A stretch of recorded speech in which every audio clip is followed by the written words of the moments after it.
Welcome dear students. Now आज जो है इस वीडियो के थ्रू हम मलेरिया ये टॉपिक देखने वाले हैं जो हमने लास्ट वीडियो में जिसका जो है वो स्टार्ट किया था। थोड़ा सा मलेरिया जो है जैसे हमने डिस्कस किया कि it is caused by Plasmodium. Plasmodium जो है ये एक प्रोटोजोन है जिसकी वजह से ये डिसीज कॉज होता है और ह्यूमन बीइंग तक ये डिसीज पहुंचाने वाला जो माध्यम है, जो वेक्टर है, वो मॉस्किटो होता है।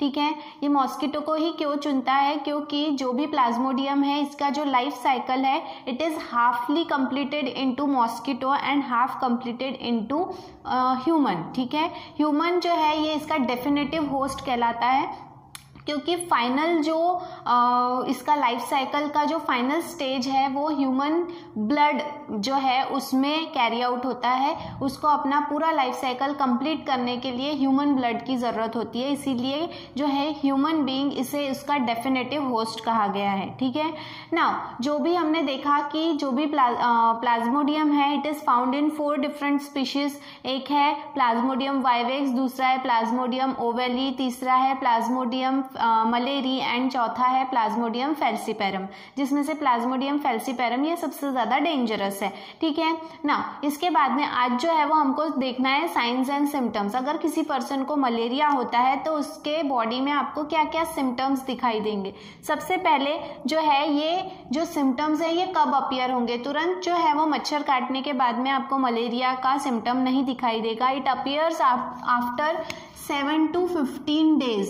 ठीक है, 7 से 15 दिन के बाद में आपको ये सिम्टम्स जो हैं वो आपके बॉडी में अपीयर होंगे। देन इसके बाद में इसके सिम्टम्स हैं फीवर, बुखार आना, हेडेक, सर दर्द होना, चिल, ठंडी लगना। ठीक है, लेकिन इन सब से भी इतना आसानी से आप रिकॉग्नाइज नहीं कर सकते कि ये जो भी बुखार आ रहा है या ये जो भी ठंड लग रही है ये स्पेशली मलेरिया की ही है। ये आसानी से डिस्कवर नहीं किया जा सकता या आप सिर्फ देखकर पहचान नहीं सकते कि मलेरिया का ये सिम्टम है। ठीक है, then cyclic occurrence of high fever, उतार चढ़ाव। आपने सुना होगा कि मलेरिया में जो है वो एकदम से बुखार चढ़ जाता है, फिर एकदम से मतलब पसीना आता है और फिर बुखार उतर जाता है, फिर ठंड लगती है, फिर बुखार चढ़ जाता है। तो जो भी साइक्लिक अप एंड डाउन होता है फीवर का ये आपको देखने मिलेगा। तो cyclic occurrence of high fever, बहुत ज़्यादा तेज बुखार होता है। स्वेटिंग, बुखार जो है वो उतरने के समय आपको बहुत पसीना आने लगता है। एंड सडन शिवरिंग, और एकदम से आपको ठंड लगने लगती है। ठीक है, तो ये सब चीज़ें जो हैं वो लास्ट फॉर 4 to 6 आवर्स, 4 से 6 घंटे तक ये होता है। हर 2 दिन में या हर 3 दिन में ये चीज़ जो है वो साइक्लिक मतलब साइकिल में ये चलते रहता है। ठीक है, देन वॉमिटिंग एंड कॉन्वल्यूशन, मतलब चक्कर आना, वॉमिटिंग होना, क्योंकि जो है वो बुखार की वजह से आपको, तेज़ बुखार की वजह से आपको चक्कर जैसा लगने लगता है, वॉमिटिंग होना। ठीक है, तो ये सारी चीज़ें आपको देखने मिलेगी। देन आर्थलैल्जिया, मतलब जो है वो जॉइंट पेन, आपको तेज़ बुखार की वजह से जो है वो आपके जॉइंट्स पेन करने लगेंगे, जोड़ों में दर्द होने लगेगा। एनीमिया, क्योंकि ये पूरा लाइफ साइकिल जैसे मैंने आपको बताया कि ह्यूमन बीइंग में ये मेनली हमारे ब्लड सेल्स को अफेक्ट करते हैं, जिसकी वजह से जो ब्लड सेल्स हैं वो डैमेज हो जाते हैं और उसकी वजह से हीमोग्लोबिन लेवल कम हो जाता है। हीमोग्लोबिन अगर कम हो गया तो उस कंडीशन को हम एनीमिया कहते हैं। तो यहाँ पे वही कहा है, anaemia due to rupturing RBCs, आपके आरबीसीज टूटने की वजह से, खराब होने की वजह से, डैमेज होने की वजह से आपका हीमोग्लोबिन लेवल कम हो जाएगा। ठीक है, देन उसी को कहा है हीमोग्लोबिनेरिया, मतलब आपके जो हीमोग्लोबिन है उसमें कमी आना और जो यूरिन है उसमें जो है वो ब्लड कंपोनेंट्स जो है वो पास होना। ठीक है, देन इसके बाद में हिपैटोमेगैली। हिपैटोमेगैली मतलब हिपैटो ये वर्ड जो है इट रिप्रेजेंट्स लीवर, लीवर को जो है वो हम हिपैटो कहते हैं, और मेगैली मतलब होता है बढ़ना, साइज बढ़ जाना। तो लीवर में स्वेलिंग आ जाती है, सूजन आ जाती है, जिसकी वजह से लीवर का साइज जो है वो क्या हो जाता है, बढ़ जाता है। ठीक है, देन रेटिनल डैमेज, आपके आंखों का जो रेटिना होता है which is the main portion of your eyes responsible for your site, जो आप देखते हो, आपकी आंखों की रोशनी के लिए जो एरिया सबसे इम्पॉर्टेंट है वो है रेटिना। तो रेटिना भी डैमेज हो सकता है। एंड सेरिब्रल मलेरिया, हम बोलते हैं ना कि बुखार जो है वो दिमाग में चला गया या सर में चला गया, तो उसे कहते हैं सेरिब्रल मलेरिया। ठीक है, तो ये सारे सिम्टम्स हैं जो आपको देखने मिलेंगे, साइंस एंड सिम्टम्स हैं जो मलेरिया में आपको देखने मिलते हैं। अब देखो हर एक जो 4 स्पीशीज़ है इनका जो पैटर्न है और डे जो है इंक्यूबेशन पीरियड मतलब कितने समय बाद ये इफेक्ट करेगा वो यहाँ पे इस चार्ट में दिया गया है। जैसे कि प्लाज्मोडियम वाइवेक्स जो है ये इसका इंक्यूबेशन पीरियड है 14 डेज, 14 दिन का जो है वो 14 दिन के बाद में आपको जो है वो सिम्टम्स दिखाई देगा। और हाई फीवर का पैटर्न जो है वो हर जो है वो 48 आवर्स बाद जो है हर 2 दिन में आपको जो है वो बुखार आएगा इंटरवल पे। देन प्लाज्मोडियम मलेरी जो है ये 28 डेज इसका इंक्यूबेशन पीरियड 28 मतलब बाद में बहुत बाद में इसका असर दिखता है आपके बॉडी में, और हर 3 दिन मतलब 72 आवर्स मतलब 3 दिन, हर 3 दिन के बाद में जो है वो साइक्लिक आपको फीवर दिखाई देगा।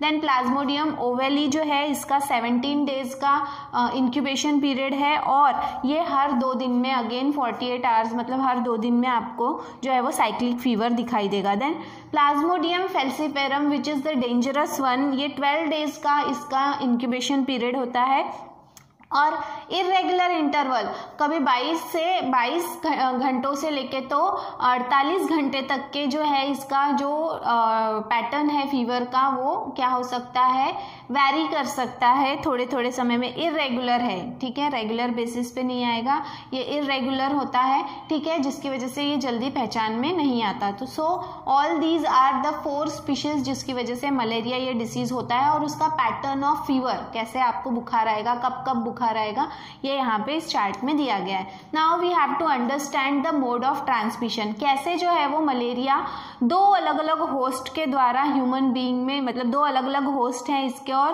ह्यूमन बीइंग तक ये पहुंचता है, ठीक है। तो यहाँ पे देखो इसमें आपको बताया गया है ये वाला जो पार्ट है ये साइकिल हम देखेंगे मॉस्किटो में क्या होता है, और ये साइकिल हम देखेंगे ह्यूमन बीइंग में क्या होता है, ठीक है। अब सबसे पहले हम मॉस्किटो के बारे में बात करेंगे, उसके बाद में हम ह्यूमन बीइंग में जाएंगे। सबसे पहले जिस मॉस्किटो ये जो है ये जो लाइन बनाई है ये ह्यूमन स्किन है, ठीक है। मॉस्किटो जो है उसके पास में प्लाज्मोडियम कहाँ से आता है, तो जो इन्फेक्टेड पर्सन है जिसे मलेरिया हुआ है अगर उसे कोई नॉर्मल मच्छर जो है वो क्या करता है, बाइट कर लेता है, काट लेता है, तो ये नॉर्मल मॉस्किटो है जिसने उसे बाइट किया। उसके बाद में जो है ये मॉस्किटो के बॉडी में जो भी प्लाज्मोडियम है इसके मेल गमेट और फीमेल गमेट तैयार होते हैं, कहाँ पर, उसके गट मतलब इंटेस्टाइन में, ठीक है। तो माइक्रो गमेट मतलब मेल गमेट साइज में छोटा होता है, मेगा गमेट मतलब जो है वो मेगा नहीं मैक्रो है, ये मैक्रो गमेट,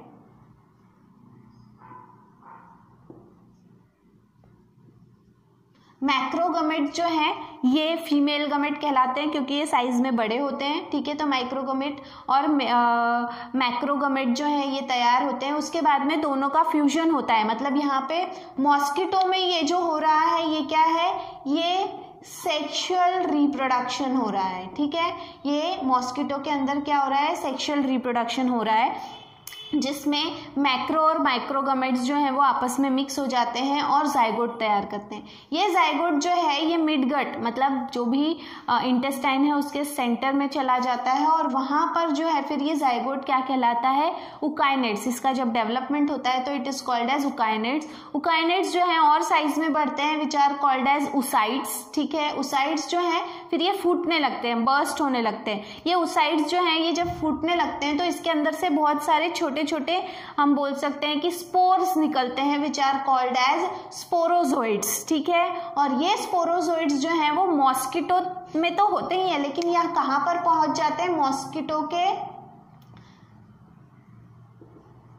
सलाइवा में पहुंच जाते हैं, मतलब माउथ तक पहुंच जाते हैं, पूरे बॉडी में घूमते हैं और फिर कहाँ पहुंच जाते हैं, माउथ में, सलाइवा में पहुंच जाते हैं, सलाइवरी ग्लैंड में पहुंच जाते हैं, ठीक है। उसके बाद में जब ये मॉस्किटो जो है वो एक नॉर्मल पर्सन को बाइट करेगा, एक नॉर्मल ह्यूमन बीइंग है जिसे जब वो काटेगा तो क्या होगा, ये जो भी है सलाइवा के माध्यम से ये जो स्पोरोजोइड्स हैं ये उसके बॉडी में वो कहाँ पर डालेगा, हिपैटिक सेल, अभी मैंने बताया आपको कि हिपैटो मतलब होता है लीवर, तो वो कहाँ पर उसको ऐड कर देगा, मतलब उसके बॉडी में वो जाएगा और खून के द्वारा वो ट्रैवल होते हुए कहाँ पर चला जाएगा, इट विल सबसाइड, जाकर रुक जाएगा लीवर सेल्स में। ठीक है, ये जो भी लीवर सेल्स हैं, फिर यहाँ पे इसका असेक्सुअल रिप्रोडक्शन होगा। ठीक है, असेक्सुअल रिप्रोडक्शन होना मतलब यहाँ पे क्या होगा, हिपैटिक डॉर्मेंसी। हिपैटिक डॉर्मेंसी क्या कहा गया कि जब ये लीवर सेल्स में जाएगा तो लीवर की जो एक्टिविटीज है उस पर रोक लगा देगा। ठीक है, जिसकी वजह से लीवर का साइज जो है, लीवर का फंक्शनिंग अफेक्ट करेगा और लीवर फूलने लगेगा, स्वेल होने लगेगा। उसके बाद में यहाँ पर वो असेक्सुअल रिप्रोडक्शन जब करते हैं तो मैच्योर शिजोन बनते हैं, जिसे हम मीरोजोइड्स कहते हैं। ये जो भी मीरोजोइड्स हैं ये क्या करेंगे, फिर ब्लड सेल्स में, इरिथ्रोसाइट मतलब हमारे आरबीसीज होते हैं, तो ये जो भी है ये ब्लड सेल्स में एंट्री करते हैं। ब्लड सेल्स में एंट्री करने के बाद में ये ब्लड में ही जो है वो मल्टीप्लाई होने लगते हैं, जिन्हें कहा गया है क्या, ट्रोफोजोइड। ठीक है, ट्रोफोजोइड्स जो है ये फिर क्या बनाएंगे, इरिथ्रोसिटिक शिजोन। इरिथ्रोसिटिक शिजोन मतलब क्या, ये जो है they are capable of bursting और डैमेजिंग द आरबीसीज। आपके रेड ब्लड सेल्स को जो है ये क्या करेंगे, तोड़कर बाहर निकलते जाएंगे। एक सेल के अंदर घुसे, वहां पे मल्टीप्लाई हुए, फिर उसे तोड़कर दूसरे सेल में घुसे, फिर उसमें मल्टीप्लाई हुए, फिर उसे तोड़कर, ऐसे करते करते वो जो है वो सारे इरिथ्रोसाइट एक बारी बारी करके जो है वो इरिथ्रोसाइट्स मतलब आरबीसीज को डैमेज करते रहेंगे। साथ ही साथ जो है वो यहाँ पर मेल गमेट भी तैयार करेंगे और फीमेल गमेट भी तैयार करेंगे, जो न्यूली इन्फेक्टेड जो इरिथ्रोसाइट्स हैं वहां पर। और फिर ऐसे समय में जो है जब कोई नॉर्मल मच्छर, अगर आप इन्फेक्टेड हो, आपके बॉडी में मेल गमेट फीमेल गमेट जो है वो गमेटोसाइट्स तैयार हो गए, वो खून जब वो पी लेगा तो उसके बाद में उसमें वो चले जाएंगे और फिर ये साइकिल फिर से रिपीट होगा।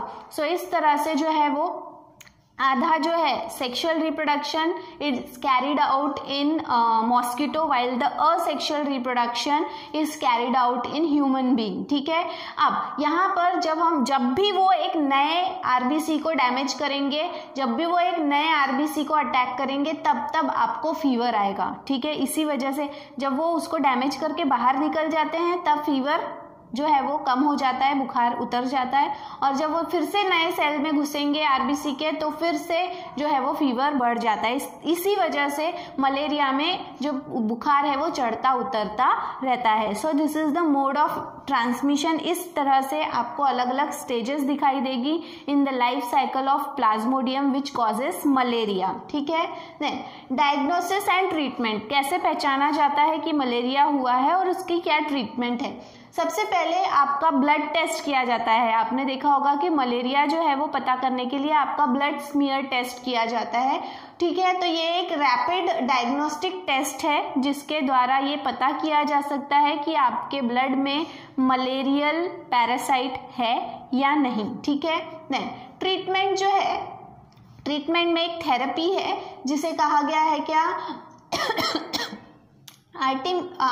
Artemisinin based combination therapy. ठीक है, इसमें अलग अलग केमिकल्स का कॉम्बिनेशन करके और ये थेरेपी की जाती है। शॉर्ट में इसे एक्ट कहा गया है। WHO ने जो है वो 5 अलग अलग प्रकार के एक्ट मतलब ये कॉम्बिनेशन का जो थेरेपी है ये रिकमेंड किया है। ठीक है, जिसमें बहुत सारे केमिकल्स या कॉम्बिनेशंस आपको देखने मिलेंगे।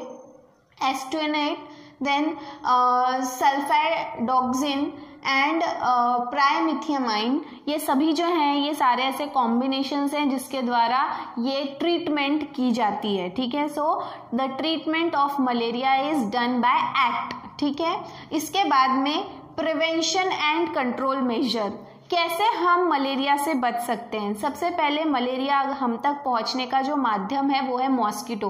तो अगर हम मॉस्किटोज जो हैं, मॉस्किटोज से बचेंगे, इसका मतलब हम मलेरिया से बच सकते हैं। मॉस्किटोज से बचने के लिए जो है वो हम मॉस्किटो नेट्स, मच्छरदानी जिसे हम कहते हैं, उसका इस्तेमाल कर सकते हैं। एंड इंसेक्ट रेपेलेंट, हम बहुत सारे, देखो मार्केट में बहुत सारे इंसेक्ट रेपेलेंट जो है वो अवेलेबल हैं, जैसे कि काला हिट होता है जिससे आप मच्छर के लिए स्प्रे कर सकते हो, गुड नाइट है। ठीक है, ऑल आउट है, बहुत सारे ऐसे, या फिर ओडोमॉस है, बहुत सारे ऐसे मॉस्किटो रिपेलेंट या इंसेक्ट रिपेलेंट जो है ये अवेलेबल है मार्केट में, तो इनका इस्तेमाल आप कर सकते हो। देन इसके अलावा spraying insecticides and draining of, अगर आपके आसपास में या फिर जो गर्मी के दिनों में हम कूलर लगाते हैं तो उसमें पानी भरा हुआ होता है, जब काम ना हो तो वो पानी खाली कर देना चाहिए, वहाँ पर जमा नहीं रखना चाहिए, क्योंकि ऐसे ही जमे हुए पानी में मच्छर जो है वो अपने अंडे देते हैं और उन अंडों में से फिर उसके लार्वी निकलती है, ठीक है, और वो लार्वे फिर बड़े होके मच्छर बनते हैं। तो इसीलिए ऐसे जो है पानी उसे ड्रेन ऑफ, मतलब वहां से जो है वो साफ कर देना चाहिए। या फिर स्प्रेइंग इंसेक्टिसाइड, कुछ ऐसे वाटर बॉडीज होती है जहां पे आप वो पानी नहीं निकाल सकते तो उसके ऊपर आपको इंसेक्टिसाइड जो है वो स्प्रे करना चाहिए, ठीक है।